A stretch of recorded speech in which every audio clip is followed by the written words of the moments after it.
Competition hub के video lecture में स्वागत है स्टूडेंट्स आपका।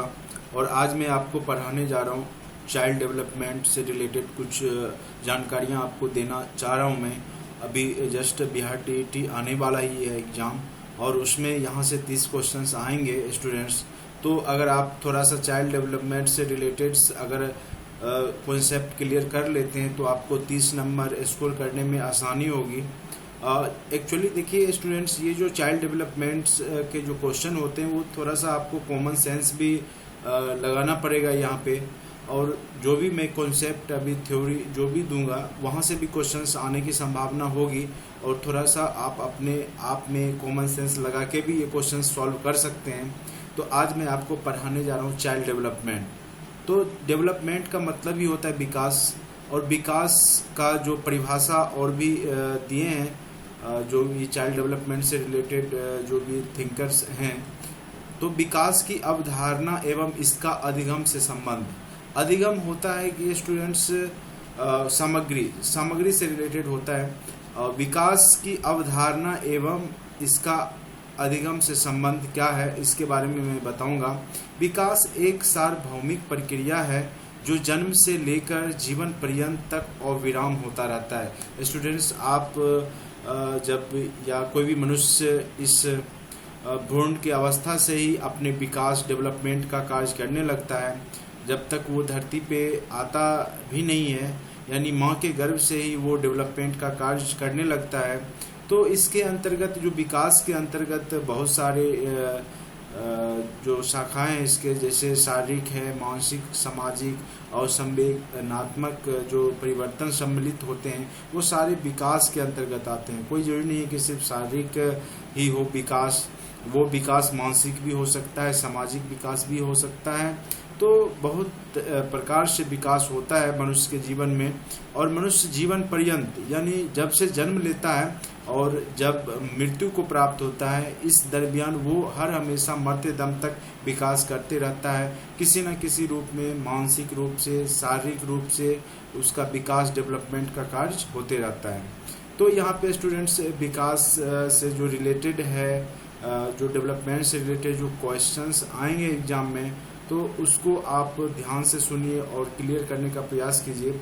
जो गर्भकाल से लेकर मृत्यु पर्यंत तक निरंतर प्रकट होते रहते हैं। जो भी डेवलपमेंट का जो काम है वो आपके पूरे जीवन पर्यंत तक होते रहता है।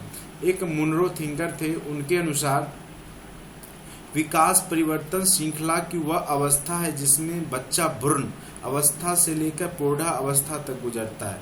भ्रूण जब बच्चे जो गर्भ में जब बच्चा होता है उसे भ्रूण अवस्था बोलते हैं, और वहाँ से लेके जब बूढ़ा हो जाता है उस तब तक जो अवस्था गुजरता है वो विकास परिवर्तन की श्रृंखला वो क्या कहलाती है? विकास कहलाता है। स्टूडेंट्स, मुनरो के अनुसार ये याद रखिएगा, विकास परिवर्तन श्रृंखला वह अवस्था है जिसमें बच्चा भ्रूण अवस्था से लेकर प्रौढ़ा अवस्था तक गुजरता है, वो विकास कहलाता है। यह मैं इमेज दिखाया हूँ स्टूडेंट, देखिए ये एक बहुत छोटा सा बच्चा है, 6 मंथ का है होगा, ये अभी बैठना सीखा है। फिर वो क्या होता है कि थोड़ा सा डेवलप करता है, तो फिर ये घुरकना स्टार्ट करता है, फिर खड़े होने का प्रयास करता है, फिर चलने लगता है, फिर दौड़ने लगता है।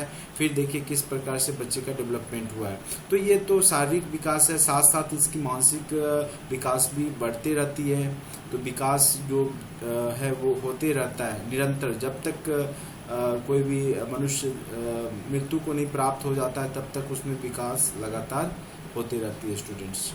तो अब देखिए विकास के रूप कितने प्रकार के हैं। विकास के रूप तो वो हैं आकार में परिवर्तन। तो देख रहे हैं स्टूडेंट्स, एक बच्चे से फिर किशोरावस्था आता है, फिर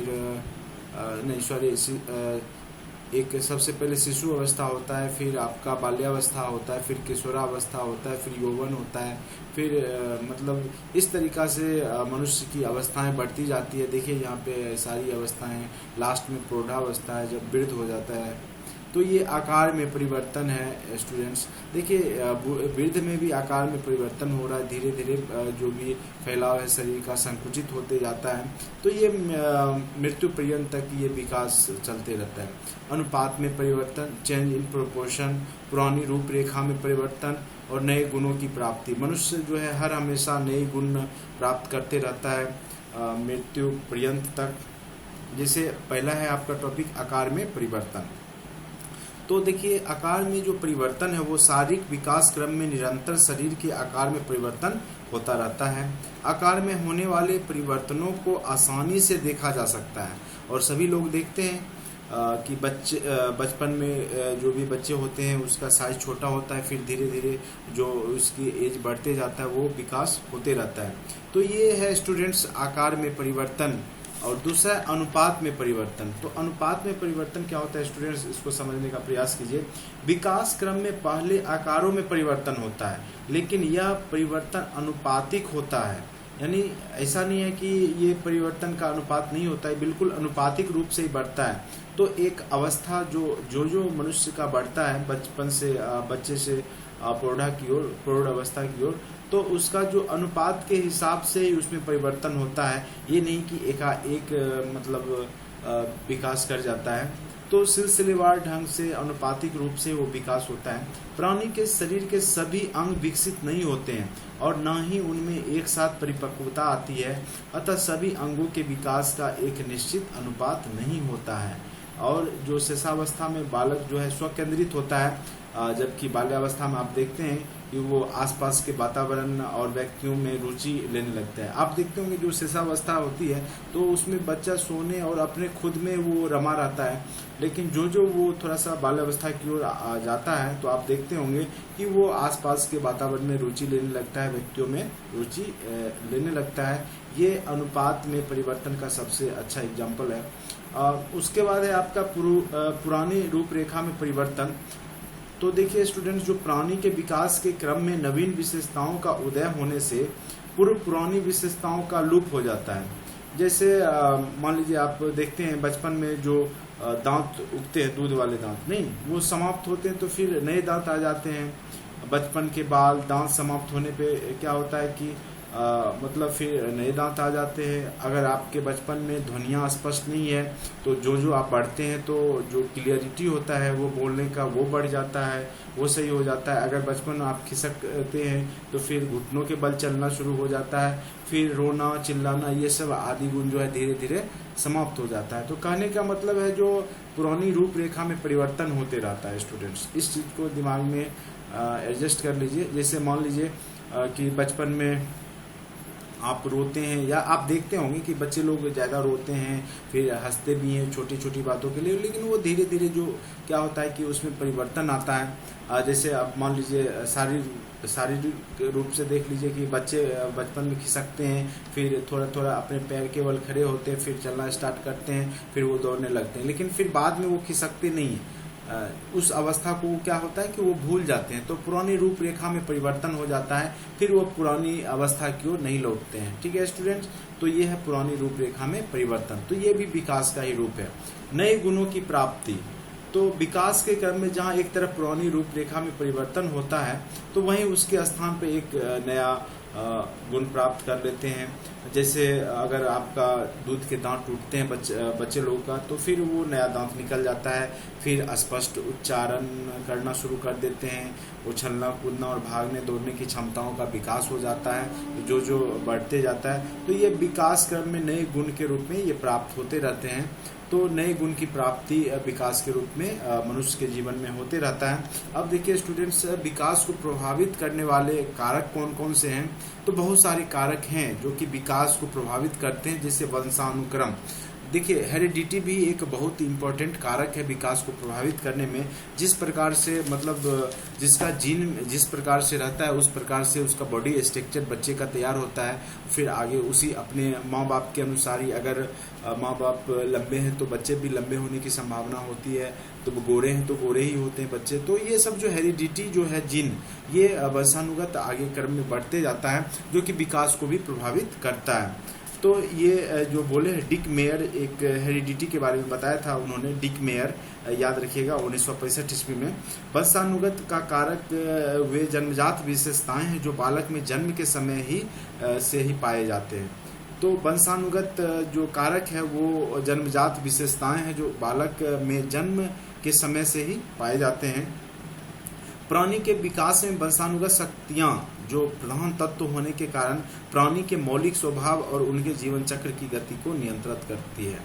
तो यहाँ पे स्टूडेंट्स थोड़ा सा इसको समझने का प्रयास कीजिए। जो वंशानुक्रम होता है, जिस प्रकार से उनके माँ बाप का चलन, चाल चलन, लक्षण, जो भी गुण होगा तो वो हेरिडिटी के साथ ही उस बच्चे में भी कहीं किसी न किसी रूप में आएगा ही।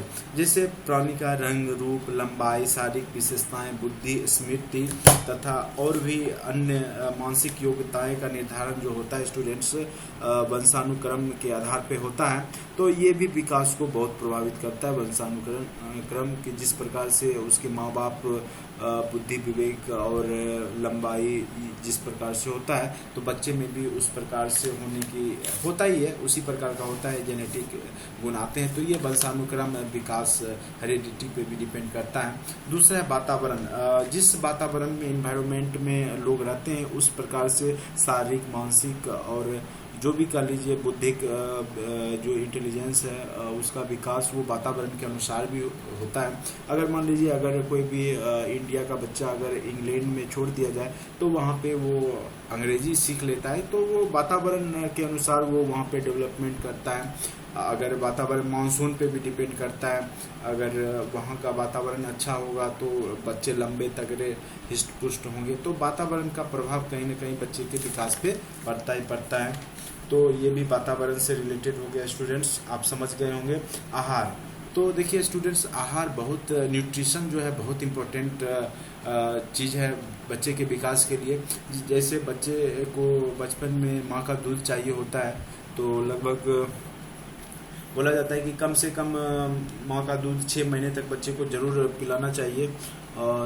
ये पौष्टिक होता है और इसमें सभी प्रकार के विटामिन, प्रोटीन पाए जाते हैं। तो जिससे क्या होता है कि बच्चे में मानसिक, शारीरिक और बौद्धिक विकास में बहुत ही मदद मिलता है। तो आहार, न्यूट्रिशन जो है वो बहुत ज़रूरी है। तो माँ का आहार गर्भकालीन अवस्था से लेकर जन्म के उपरांत तक शिशु के विकास को प्रभावित करता है। आहार की मात्रा की अपेक्षा आहार में विद्यमान तत्व बालक के विकास को अधिक महत्वपूर्ण ढंग से प्रभावित करता है। तो आहार भी बहुत जरूरी है। अगर देखिए स्टूडेंट्स, अब डी नंबर में आपको मैंने लिखा है रोग। अगर किसी प्रकार से के बीमारी से अगर बच्चा ग्रसित हो जाता है तो उसके विकास में बाधाएं होंगी। हो सकता है कि उसकी मानसिक संतुलन पे भी प्रभाव पड़ता है या मानसिक विकास भी अवरुद्ध हो जाता है रोग के कारण। अगर बचपन में ही, अगर बच्चे बाल्यावस्था में ही किसी प्रकार से वो बहुत दिनों तक बीमार हो जाता है तो वहाँ पे उसकी मानसिक विकास और शारीरिक विकास दोनों अवरुद्ध हो जाती है। तो ये भी बहुत इम्पोर्टेंट कारक है बच्चे के विकास को प्रभावित करने में। फिर है अंतःस्रावी ग्रंथियाँ। देखिए स्टूडेंट्स, बालक के अंदर पाए जाते हैं बहुत सारी ग्रंथियां जो कि उससे स्राव निकलता है। शारीरिक, मानसिक विकास उसी पे डिपेंड करता है। जैसे अगर आप बात करें कि जो थायराइड ग्रंथि है तो उससे स्राव निकलता है तो वो हड्डियों और दांतों के विकास पर निर्भर करता है, उससे हड्डियों और दांतों का विकास होता है। तो इस प्रकार से जो भी मतलब जनन ग्रंथियां हैं वहाँ से भी कुछ मतलब ये कह लीजिए कि अंतःस्रावी ग्रंथियों से जो हार्मोन्स निकलते हैं उससे, जैसे दाढ़ी, मूछें आना, पुरुष की आवाज़ें बदलना, स्त्रियों की आवाज़ें बदलना, थायराइड ग्रंथि से स्राव होता है, उससे लंबाई की वृद्धि होती है। तो ये सब जो होता है वो अंतःस्रावी ग्रंथियों के कारण भी होता है। तो ये भी उसके कारक है। उसके बाद है सेक्स। तो ये भी है, अगर आप मेल हैं, अगर आप फीमेल हैं तो इस पर भी डिपेंड करता है। तो क्या होता है कि शारीरिक और मानसिक विकास जो है ये सेक्स पे भी डिपेंड करता है। जो लड़कियों और लड़का की जो है दोनों का अलग अलग होता है। लड़कियां पहले जल्दी मैच्योर हो जाती है और लड़के जो है उसके मतलब रिस्पेक्ट में बाद में मैच्योर होते हैं और लड़कियां जल्दी विकसित हो जाती है। तो ये सब जो है सेक्स जो मतलब मेल और फीमेल का जो अंदर से अंतःस्रावी जो है उसके आधार पे मतलब लड़के और लड़कियां का विकास होता है। तो ये भी थोड़ा सा कारक है इसके विकास में। तो बस ये सब आप एक बार सुन लीजिए अच्छे से। मुझे लगता है यहाँ से अगर क्वेश्चंस आएंगे तो जो क्वेश्चंस आएंगे मैं खुद वहाँ पे आपको एम्फेसाइज कर दूंगा। ये सब बस एक प्रकार से समझने के लिए मैंने यहाँ पे आपको थोड़ा सा डिटेल्स बताया है। फिर देखिए स्टूडेंट्स, ये देखिए जो विकास की विभिन्न अवस्थाएं हैं वो रोस के अनुसार, रोस एक थिंकर विचारक हैं, उनके अनुसार जो विकास की अवस्थाएं हैं वो 4 अवस्थाएं इन्होंने बताया है कि पहला है शिष्यावस्था जो कि 1 से 3 वर्ष तक का बताया है इन्होंने। फिर है आपका पूर्व बाल्यावस्था, यानी बाल्यावस्था से पूर्व का जो वर्ष है वो 3 से 6 वर्ष तक को लिया है इन्होंने। फिर है आपका उत्तर बाल्यावस्था में, यानी बाल्यावस्था के बाद जो 6 से 12 है। और फिर किशोरावस्था आ जाता है स्टूडेंट्स, वो है 12 से 18। फिर यौवन अवस्था आ जाता है स्टूडेंट्स, उसके बाद प्रौढ़ावस्था आ जाता है, फिर मध्यावस्था आ जाता है, फिर वृद्धावस्था आ जाता है। तो इस प्रकार से अवस्था भी मनुष्य के जीवन में बदलते रहता है। तो यहाँ पे बस याद रखना कि शेषावस्था जो है 1 से 3 वर्ष का जो पीरियड है वो शेषावस्था है, 3 से 6 है पूर्व बाल्यावस्था है, और उत्तर बाल्यावस्था 6 से 12 है, और किशोरावस्था 12 से 18 है। एडोलसेंस जिसको बोलते हैं आप टीन एज भी बोलते हैं, बहुत ही खतरनाक एज होता है। इसमें मानसिक जो संतुलन होता है वो थोड़ा सा मतलब यहाँ पे चेंजिंग आता है मनुष्य के जीवन में, तो ये थोड़ा सा खतरनाक अवस्था माना जाता है किशोरावस्था। इस टाइम पे मतलब सोच समझ में मतलब विकास बहुत तेज़ी से होता है मनुष्य के जीवन में।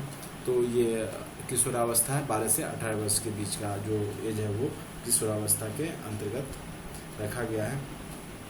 ठीक है स्टूडेंट्स, अब देखिए स्टूडेंट्स इसके बाद जो है आपका कुछ यहाँ से कुछ इम्पोर्टेंट क्वेश्चंस हैं जो कि आएंगे आपके एग्जाम में और आते हैं इस टाइप के क्वेश्चंस, तो उसको भी आप ध्यान से देख लीजिए। परीक्षा उपयोगी तथ्य है, जैसे मानव का शारीरिक विकास 2 दिशाओं में होता है। पहला है आपका मस्त का अधोमुखी विकास और दूसरा है निकट दूर विकास। तो स्टूडेंट्स जो मस्त का अधोमुखी विकास है वो नाम से ही यहाँ से क्लियर होता है, मस्तक से यानी सर से लेके पैर की तरफ विकास होता है। सिर जो बाल्यावस्था में, जब भ्रूणावस्था में बच्चे होते हैं तो उनका जो विकास होता है वो सिर की तरफ से होता है और पैर की तरफ विकास होता है। तो यही होता है मस्त का अधोमुखी विकास, सर से पैर की तरफ, मस्त से लेके मतलब मस्तक से स्टार्ट होता है, सिर से। देखिए यहाँ पे लिखा है मैंने, भ्रूणावस्था में पहले सिर का विकास होता है, बाद में धड़ तथा फिर निचले भागों का विकास होता है। यही आपका मस्त का अधोमुखी विकास।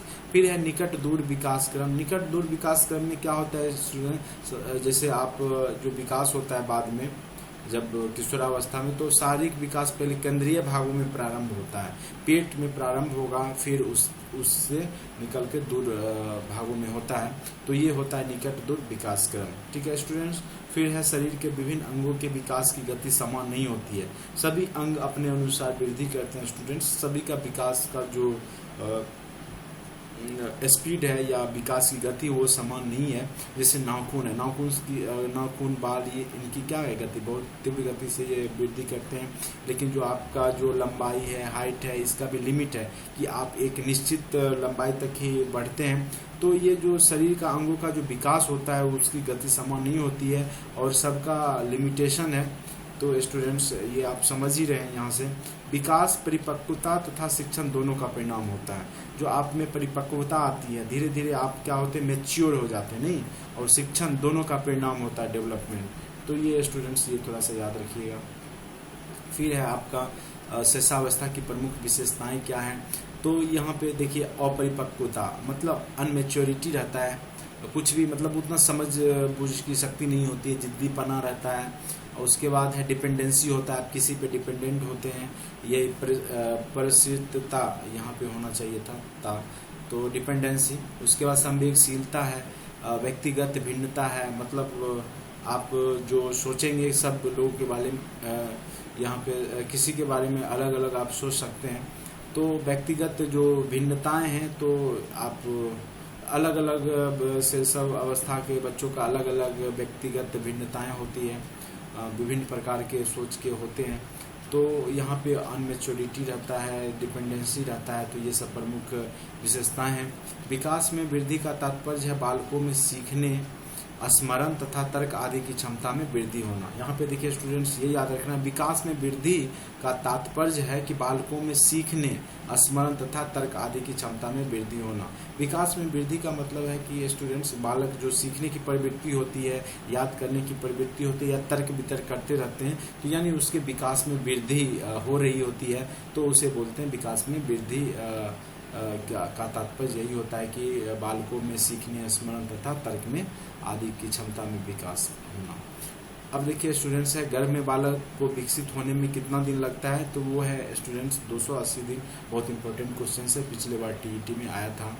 नवजात शिशु का भार कितना होता है, तो 7 पाउंड। ये दोनों क्वेश्चन लगातार वहाँ पे पूछा गया था। तो ये सब इम्पोर्टेंट पॉइंट हैं जो कि चाइल्ड डेवलपमेंट से रिलेटेड हैं। तो ये था आपका जो कि बचपन की अवस्था और विकास, डेवलपमेंट। तो इस प्रकार से डेवलपमेंट का कार्य होता है। तो यहाँ से क्वेश्चन से स्टूडेंट्स अगर आएंगे तो ज़्यादा नहीं आएगा। यहाँ पे ये 2-3 क्वेश्चन, जैसे गर्भ में बालक को विकसित होने में कितने दिन लगते हैं, तो 280 दिन। नवजात शिशु का भार कितना होता है, 7 पाउंड। शिशावस्था की क्या गुण होती है, तो ये सब। फिर किशोरावस्था की क्या गुण होते हैं, तो ये सब थोड़ा सा आप देख लीजिएगा। जैसे मस्तिष्काधोमुखी विकास क्या है, निकट दूर विकास क्रम क्या होता है, तो ये सब आप एक बार अच्छे से, जो मैंने यहाँ पे राइट किया है टाइप करके, तो उसको आप ज़रूर एक बार अच्छे से देख लें। तो मुझे लगता है थोड़ा आपको ज़रूर मदद मिलेगा यहाँ से। रोज़ के अनुसार विकास की अवस्थाएं, जो 4 प्रकार के विकास बताया है। शिशावस्था 1 से 3 याद रखिएगा, पूर्ण बाल्यावस्था 3 से 6, उत्तर बाल्यावस्था 6 से 12 और किशोरावस्था 12 से 18 वर्ष का है। तो ये फैक्टर्स हैं जो कि मनुष्य के विकास को प्रभावित करते हैं। वंशानुक्रम है, वातावरण है, आहार है, रोग है, जो मैं आपको बता चुका हूँ विकास के रूप में। तो ये भी मैं बता चुका हूँ। तो अगर आपको एक बार में क्लियर नहीं होता है तो आप 1-2 बार इसको सुनिए, तो मुझे लगता है आपको ज़रूर यहाँ से समझने में मदद मिलेगा। बाकी जो जितने भी ऑब्जेक्टिव्स हैं मैं आपको वो देता रहूँगा बीच बीच में, तो जिससे क्या होगा कि आपके कॉन्सेप्ट में कहीं भी किसी प्रकार की दिक्कत नहीं आएगी। और किस प्रकार से आपको सॉल्व करना है वहाँ पे क्वेश्चंस, वो भी मैं बताऊँगा। और आप लगातार ये मेरा वीडियो चैनल देखते रहिए। जितना भी टॉपिक्स हैं मैथ के, रीजनिंग के, या चाहे आप हिंदी के या इंग्लिश के, तो मैं आपको हर एक टॉपिक की यहाँ पे इस वीडियो चैनल के माध्यम से आपको शेयर करूँगा। हो सकता है कि शायद आपको मदद मिले। मैं प्रयास करूँगा पूरा का पूरा आपको देने का। अगर आप चाहते हैं कि मतलब आपके पास मेरा वीडियो लिंक चला जाए, तो आप ज़रूर इसको सब्सक्राइब करें मेरे चैनल को। और साथ साथ अगर आप घर बैठे चाहते हैं कि जनरल कंपटीशन की तैयारी करें, तो ज्वाइन में लिख के आप व्हाट्सअप कर सकते हैं 7070634348 पे। तो मैं सारा जो भी मैं वीडियो लेक्चर बनाता हूं, तो उसका लिंक मैं आपको शेयर कर दूंगा। तो आप देखिए, लाइक कीजिए, सब्सक्राइब कीजिए अगर आपको अच्छा लगता है। Thank you watching for this video.